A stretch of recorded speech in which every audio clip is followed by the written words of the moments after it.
At that point, Suru realized she could no longer keep the truth to herself. She couldn't allow her dear brother to continue suffering in silence. She decided to bear whatever punishment her mother might dish out for telling the truth and setting her brother free. There was no way she was going to watch him endure such pain when she knew the truth all along. "You're the one responsible for Kiffin's pregnancy," Suru said, her voice steady but full of emotion. "It's Mom who wanted me to hide the truth, but I can't do that anymore." "What?" He was shocked, his curiosity piqued.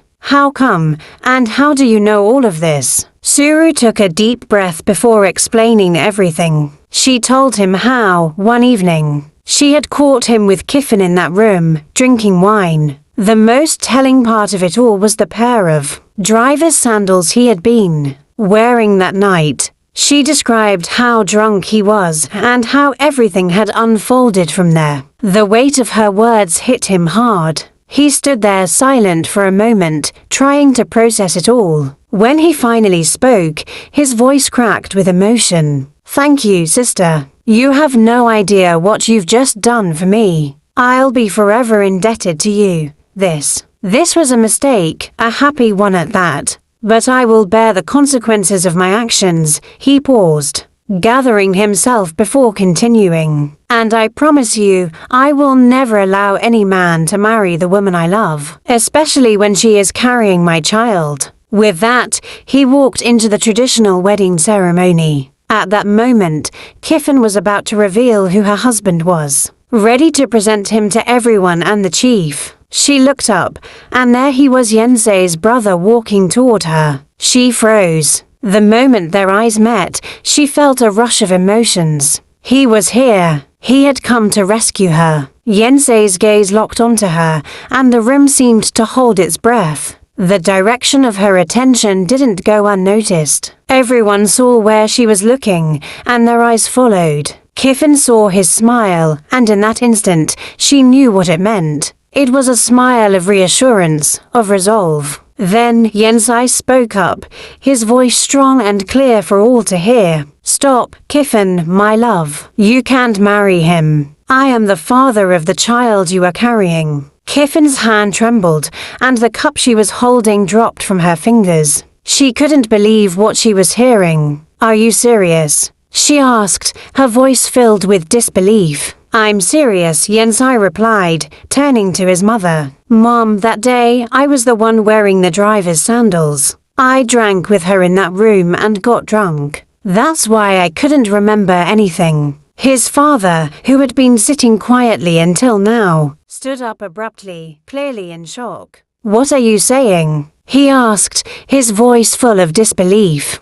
Yensei stood tall and looked his father in the eye. "I am supposed to be the one marrying her, not the driver." The mother's face darkened with anger as she turned toward Suru.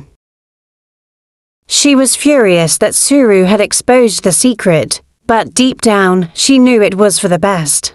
How long could they keep up this charade? How long could they let her brother suffer when he didn't even know the truth? What if something happened to him, and he never got over it? Suru's heartache was unbearable. "What if something happened to my only brother, Mom?" Suru sobbed, his emotions spilling over. "How would you feel then?" By the end of that very day, nothing could stop the bond between Yensei and Kiffin. The traditional wedding that had been set between Kiffin and the driver was suddenly shifted. And now it was between Yensei and Kiffin. They were finally free to be with each other. But what happened next? Well, that will amaze you. The mother was not ready to accept their union. After the traditional wedding between Yensei, the first son of Mr. Lakong, and his beautiful wife, things fell into place. The pride the family had been so intent on preserving was put aside. And in its place, there was something far more meaningful. An understanding that they had made the right choice. The truth of the matter didn't become completely clear until after the legal court wedding of the housemaid and their son. But once it was all settled, the Lakongs realized just how perfect Yensei's choice had been. The woman he married, Kiffin, was the best thing that ever happened to their family. She was more than just a wife. She was the kind of woman who gave their son more love and care than anything money could buy. Kiffin's devotion was unmatched, and she treated Yensai with the utmost respect. Not only did she care for him, but she was also deeply invested in his well-being. There was even a time when Yensai faced some financial struggles. His wife, Kiffin, stepped up in ways that were beyond her duty. She worked tirelessly, did everything in her power to take care of their home, and made sure they were never lacking, whether it was food, money, or emotional support. It wasn't that Yensei's parents were unable to help, but Kiffin made it clear that she was his true partner in every sense of the word. She never hesitated to step in and make things work. She showed a level of strength, care, and sacrifice that left everyone in awe. Yensai, who once feared disappointing his parents, couldn't bear the thought of upsetting his wife. She was simply too precious to him. Her humility and loving nature made it impossible to think of her in any other light than as a blessing. Their love wasn't built on wealth or status, but rather on mutual respect and understanding. After their court wedding, followed by a church ceremony, the bond between Yensai and Kiffin grew even stronger. It wasn't about protecting property or upholding any family pride. It was about ensuring that their love had the legal foundation to grow, and it was about securing the future for the children they hoped to have. As the days went by,